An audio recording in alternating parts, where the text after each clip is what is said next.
Welcome to College Hoops Under the Radar by OFG Sports. Here's your host, the online sports guys. And welcome to College Hoops Under the Radar. I'm John Wilkerson, pollen sufferer. Yes, the green dust is all over the South right now. I'm located outside of Atlanta, Georgia. John Fox is with me in upstate New York. You don't have this problem, do you? Well, it snowed here yesterday, so it's a different kind of deal for sure. You have a different dusting. Correct. Much friendlier The white to stuff. the lungs. Yeah, the white stuff, not the yellow and green stuff. All right, so while I got a voice, let's obviously top of mind is the NCAA Tournament, and let's pat ourselves on the back. We knew McNeese State was a threat to upset, and they did it. Yeah. They were the only ones.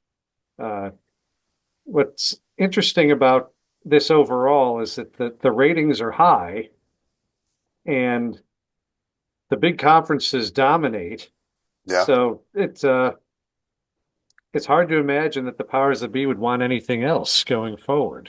They may like to sprinkle in an upset here and there, but I think they like where it sits. Well, I kind of rode McNeese to at least a Sweet 16. I also rode UC San Diego because I watched a few of their games, especially after John did his interview. And I thought the team, the way how physical they played, could be a Sweet 16, especially the way the draw was. Yeah. What I didn't anticipate was the fact that the depth wasn't there, and I thought it might have been there. And athleticism, well, that really bit them in the backside. You just never know until they go up against a team with legit size and athleticism like Michigan, how it's going to look. Yeah. And whether they're going to be able to adjust, because it's certainly not, they don't see teams like that too often in the Big West.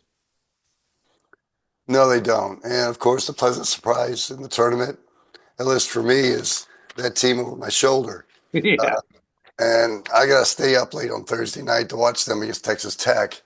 Because realistically, it's going to be a 10:45 tip-off, not a 10 o'clock tip-off. But it's really the magic of Calipari. I mean, how he brought that team together. Injury issues. You bring Boogie Flan back. He accepts his role as a six-man, and that team is completely different. His revitalization is one of the stories of the season. Yeah. You know, he was sort of cruising to retirement, and when they hit 0-5 in the league this year, something happened there. It probably started with the game at Kentucky. Yeah. And the whole scenario flipped, and he looked interested in the job again. And the guy can coach. There's no question about that. It's been, even if you don't like him, the story is compelling. So and not to mention what's happened at Kentucky. I saw firsthand. I mean, they run great stuff, and Illinois can't defend. But I think Mark Pope did an unbelievable job there. So those two schools definitely deserve to be where they are, and it's not being a fan of either one. It's interesting for me to watch. It's got to be great for you. Yeah, it is. I think you make a good point about Kentucky because I don't think, even though Mark Pope is a former player, was on a national championship team, I don't think he was really wanted by Blue Nation, and he had to sell it. And I think that win over Duke at the beginning of the year is really what solidified him to the Kentucky fan base. But you bring up Arkansas and Kentucky and that connection with Calipari leaving, Mark Pope coming. BYU gets a new coach and from the Phoenix Suns, and they're in the Sweet 16. So it worked out for all three. That, I mean, for those paying attention, those are pretty cool storylines. Yeah. I don't know how far any of them is going to go from this point, but it's been a heck of a heck of a couple of weeks watching that play out. Now you brought up the ratings, and yes, they are up, and yes, chalk pretty much held except for BYU and Arkansas. Um, is some of the luster though, or some of the magic of the first weekend starting to erode by the fact that the SEC took 14? Uh, there was a ton from the Big East, a ton from the Big Ten. Um, we ju- this year we just, with the exception of McNeese, we really didn't have that 12-5 upset or that 13-4. That we always seem to get a couple of those, maybe three, in that first weekend, and some of those teams, just because of the luck of the draw, get into the second weekend. But that's That really harder for those schools now. yeah, the closest one we had was Colorado State, although they had won 10 in a row and winning the Mountain West tournament coming into the tournament, and they were favored as a 12 seed in Yeah. the first round. So it's not like that was an upset. And of course, they took Maryland to the wire. But we've been talking about the Mountain West for quite some time. That Yes, we league have. doesn't shouldn't take a back seat to many leagues. And the fact that the team that won the conference tournament played so well is not a surprise. Um, they sacrificed San Diego State along the way, but you know, good for Colorado State uh, for reviving their season when they were sort of middling and a month to go in the season and really poured it on. Well, it always helps to get hot in February and keep that going in March. But you bring up Colorado State, and what a great last couple of seconds. What a great ending. And that to me is kind of epitomizes the NCAA tournament. Yeah. But, and going back to my point Oh here, yeah, the casual fan just gravitates to the Davidsons, um, those type of teams that make that Cinderella run, the George Masons, the Wichita States. And the way college basketball is now, I just don't see that happening at least in the near future. uh, me neither, unless this is a big setup where uh, for maybe this year, maybe it's a 1 year deal, maybe for a couple of years the big programs dominate, and then when people think they can just bet those games year after year and without repercussion, then boom, maybe that's when it flips. But certainly, uh, the networks and the venues and the cities hosting the tournament from here on in are not going to get cheated. The big fan bases, big money, Yeah. and a lot of it being spread around. Well, the other thing too, and I don't hear a whole lot of talk about this, is the star power in the NCAA tournament. I think the only legit star power in this tournament is Cooper Flagg at Duke. Yeah, When we were growing up, Patrick Ewing, Chris Mullen, Keith Lee, I can go on and on and on. Each team, Danny Manning. Danny Manning, Yeah, exactly. yeah, Uh, each team seemed to have that legit superstar. You knew I was going to um, have a good 10-year career in the NBA, and you'd follow him around, which helped the NBA quite a bit. I didn't say Michael Jordan. I should have said Michael Jordan. yeah. Anyway, that's lacking, yet the numbers are still up. And I'm just wondering, with the lack of star power, are we gonna start seeing that affect some of the ratings in the NCAA tournament? Is that interest going to stay, or is uh, this thing's going to continue on without star power and without that Cinderella slipper? It's a great question. My hunch is with the amount of moving around that's taking place, lack of continuity, that it's going to be more about tribalism, I guess, in a way, that conferences are going to band together to try to get the most teams in and generate the most money. The fans are going to rally around their team versus necessarily the players on those teams. And so it's going to be more about, in my opinion, the program than watching, Patrick Ewing for 4 years, for example. And that's my guess. Okay. Well, I mean, that's a good guess. Now it's programs, and you know, those name brands are going to be essential into the future success of the tournament. By the way, you can see behind John's shoulder on his chest that his Illinois Fighting Illini are no longer in the tournament. My guys are still there. Yes. Um, I'm so, having an old style, by the way, in honor of Illinois bowing out too early. oh, awesome. Yeah. Water. Yeah. All right, we're going to take a short break. When we come back, we're going to start talking about some of the coaching hires and ones we found interesting and one we might be scratching our head about as College Hoops Under the Radar continues after this timeout. The online sports guys would love to hear from you. Check out our X page, formerly known as Twitter for a Rant. Comment or whatever is on your mind about college basketball. Now back to College Hoops Under the Radar. Here's your host, John Wilkerson. And welcome back. And John Wilkerson, John Fox. John enjoying his old style.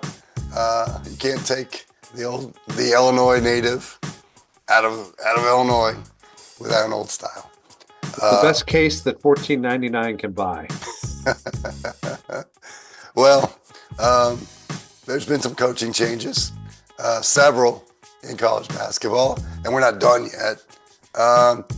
Of the college coaching changes, John, and interesting, Syracuse wasn't one of them, where you were.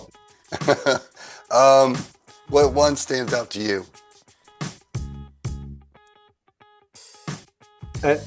As of now, it's Will Wade going to NC State. For what we said about the ACC this year, who completely bombed in the tournament, except for Duke. Yeah, well, adding, I'll just say that element back into the league is it's certainly going to make it interesting. So, yeah. So I like that dynamic. It's sort of a middle of the road operation these days in Raleigh. You know, an old North Carolina writer told me that, Duke and North Carolina, the name brand, the Blue Bloods, NC State's kind of like that little brother that's standing up and raising his hand. Look at me, look at me, look at me. And they tend to go a little out there with their coaching hires. You walk into the basketball facility, the first thing you're hit with their two national championships. But you think of guys like Norm Sloan and Jim Valvano, who weren't exactly the cleanest coaches out there, but they got it done and they got players. And then when Carolina, Duke, and the other schools recognized that, they had to lay down the law, I guess. And that state's reputation. And from all my years in the ACC, I never understood why NC State cannot be a 10-win team in football and can't be up there with Carolina and Duke in basketball, because they got all the elements. They got a great basketball facility to play in, just about 10 miles from campus, and they've got a rabid fan base. That program has baffled me for years. Well, there's certainly going to be a draw for ACC programming going forward. But what coaching hire intrigues you? There's a couple. Texas hiring Sean Miller. Yeah. I think it's a great hire for Texas. It tells me they're committed to basketball. I think they've been searching ever since Rick Barnes left for Tennessee. They had Chris Beard, and well, that turned out to be ugly. Um, but now I think they've got a guy that's basketball centric and can again another program that should be challenging for the SEC and should be challenging for Final Fours. Uh, Traditionally, they've never been that kind of school. I go back to the Southwest Conference days with Texas, when Tom Penders had it going, but Yeah. it only went so far. And I can go back with Abe Lemons back in the 70s. But I think that's an interesting hire for me. He left Xavier, which I think that was a great landing spot for him to rehab. And I thought he Yeah. was going to be a lifer there. I Yeah. really thought that was a perfect spot for him. But I think going to Texas and coaching the Longhorns, I really think that brings a commitment to basketball for Texas. And I think good things are ahead of them with Sean Miller. So interesting you bring up the SEC in general. Like, do you think it's a coincidence that I mean, I'm not saying this was by design, but the SEC in football has been, for their standard, down for a couple of years. Uh, and you think it's a coincidence that all of a sudden the fan base, who might be a little despondent about football programs, are now full bore into the basketball programs, and look where they've gotten in a hurry. I I think don't know that if goes, it's by accident or if no, I it's think that goes yeah, back to about 15 years ago. yeah, Remember, the SEC was way down. I mean, they were like what the ACC is right now. yeah, They were getting about 3 teams, 4 teams in. Kentucky was a given, yeah. but um, it was really there was real. I don't think the commitment was there by the programs because all the money was going toward football and baseball and other sports. So men's basketball was kind of an afterthought. Um, you look at the University of Georgia. I mean, I had an official there tell me years ago that it's an apathetic fan base. No one cares about men's basketball. The women drew better than the men. The Georgia Gym Dogs would sell out the place. Enjoy that old style, my friend. Delicious. I think it goes back to Mike Slive making a commitment to basketball. Yeah. And I forget who he hired. He hired somebody from the Big East, a former commissioner from the Big East, to consult. And what'd you get? You got some quality coaches that were coming into the league and kind of laid a foundation.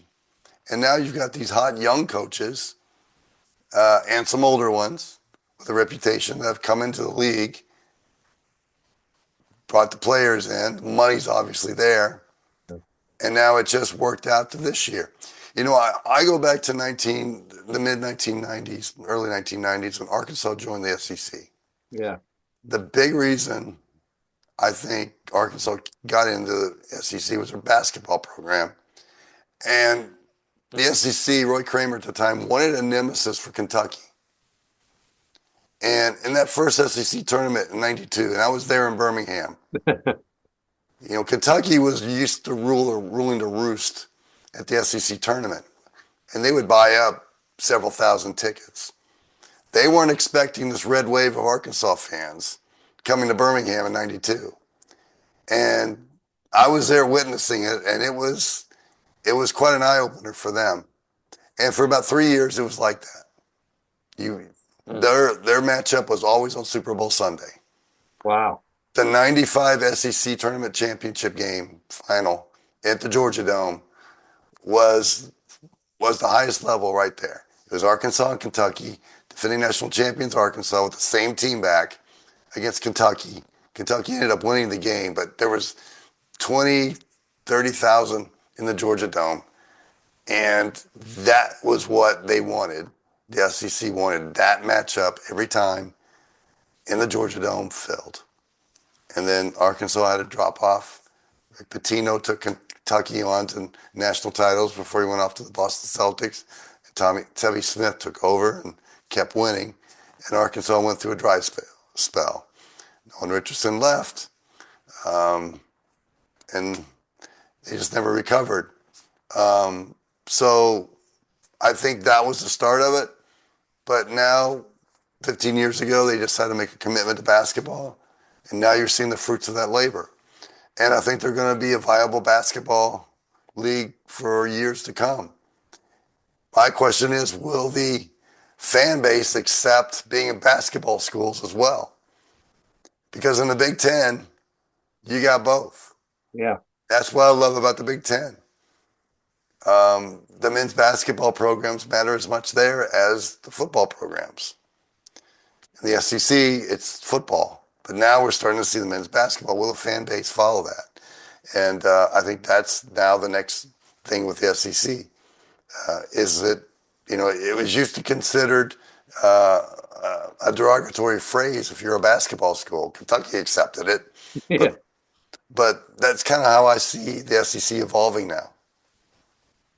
I think who's got a problem though is the ACC. No question.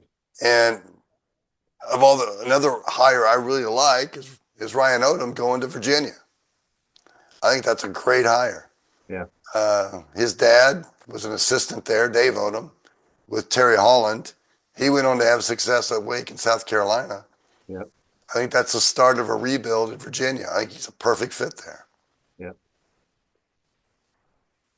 So you brought up something I had forgotten that I actually went to the opening round of that 95 SEC tournament at the Georgia Dome. I was living in Atlanta at the time, so I'd completely forgotten about that. Thank you for reminding me.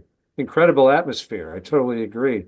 Our Now paths the probably crossed because I was at the whole tournament. unreal. So the SEC fan bases have suddenly realized that there's something to do in between December and March. I mean, Indoors. yeah, I mean, what a concept. I think now that they've gotten a taste of it, I have a hard time believing it's going to revert back anytime soon. And that certainly the money and players are going to be all over all over it. So we we we might be on this train for a good stretch of years, and it's I Well, actually I think mean, it's great for college basketball. I hate to admit. I do too. Yeah. But you look at the college basketball coaches in the SEC compared to the football coaches in the SEC. The characters are in the basketball side. Yeah. I mean, Rick Barnes is a winner and is pretty entertaining on the sidelines.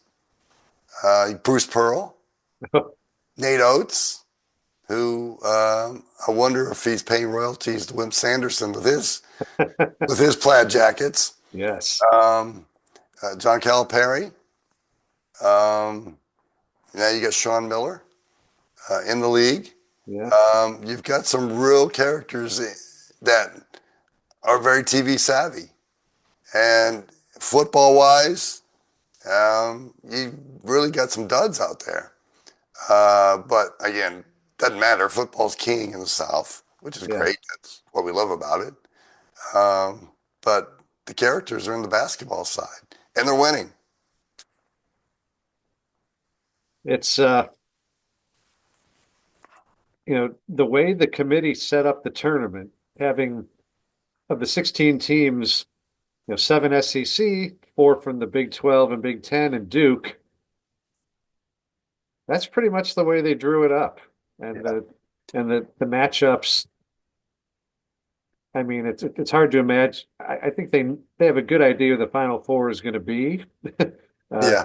And but the games are going to be high level. The teams with the money and the personnel that are on the remaining teams, it can't help but be a good watch, uh, no matter how it plays out. Now, of all the coaching hires, which one puzzled you?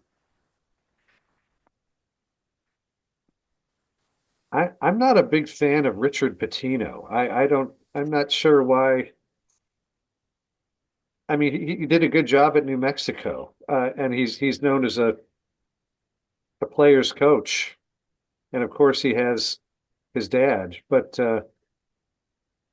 I've never envisioned him as being someone who would be a long-term draw at a high major school, and Yeah. so that I'm not sure why he was the choice, but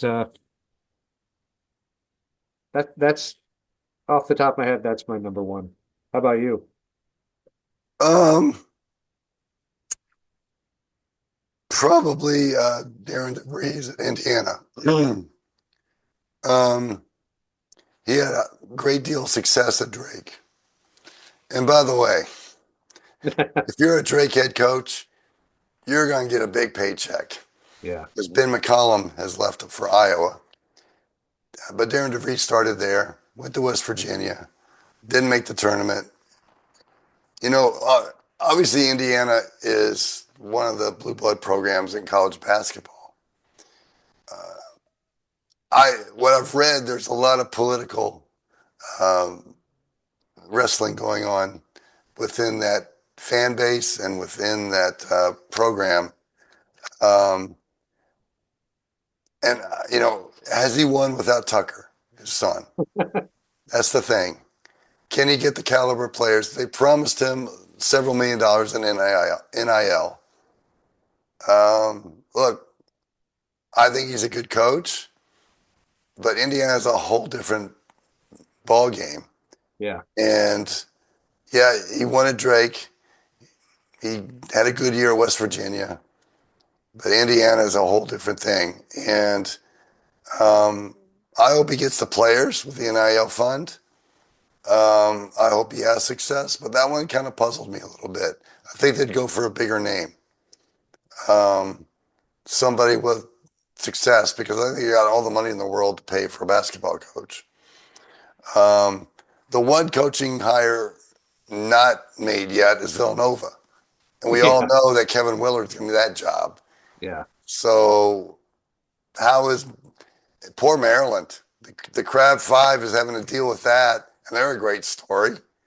Um, so it's just a matter of time before he's the head coach of Villanova, and I think it's had to be done because what was the comments he made about the Maryland AD during the press conference?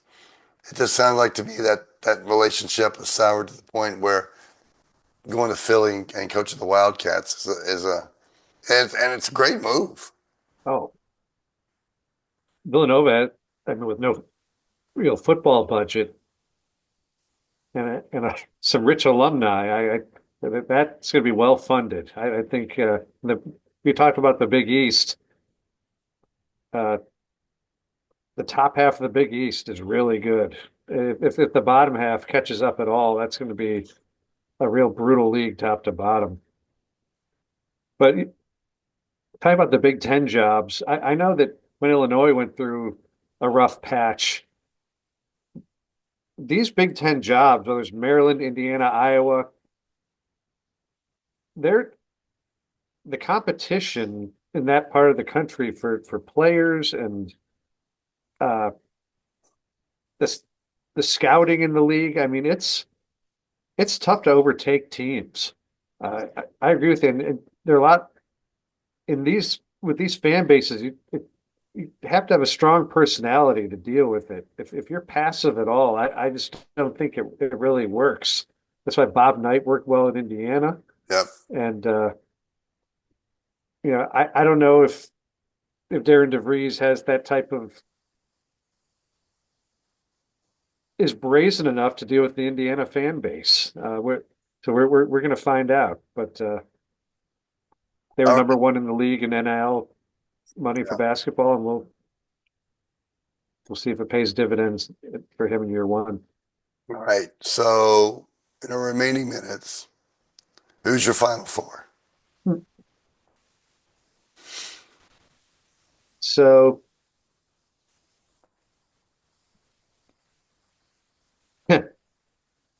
my approach has always been, who do the networks want? And so my prediction is Duke and whoever else they've scripted. That's that's who I'm going with. I have no idea. All right, I'm gonna go with you with Duke. Yeah, Out in the South, I really like Michigan State. Tournament tested, and Tom Izzo rarely loses in March. yeah, Out West, my heart is with that team over my shoulder. yeah, My brain is with Florida. So I would love to see Arkansas play Florida in the Elite Eight. yeah. Out Midwest, I like the Cougars of Houston. And out East, Duke, obviously. That Houston Duke Final Four game, you remember the 83 Louisville Houston game? I certainly do. That could be of that caliber. Yeah. And I think the winner of that game wins the national title, to be honest with you. Well, if what you say is true, you've got one team from one each from four conferences, and that would satisfy a lot of that would solve a lot of things. So you may be onto something there. I hope so. All right. Uh, My voice is done. So we're you going did to a cut it great off job. there. And John's got a couple more old styles he needs to enjoy before he goes to work tomorrow. So it's going to be back. We'll be back next week, kind of go over the Final Four. And hopefully Mr. Nelson will join us. And we can bring back the Three Johns Talking Hoops. So for John Fox, I'm John Wilkerson. Hopefully my voice is better next week. We'll see you next time. College Hoops Under the Radar.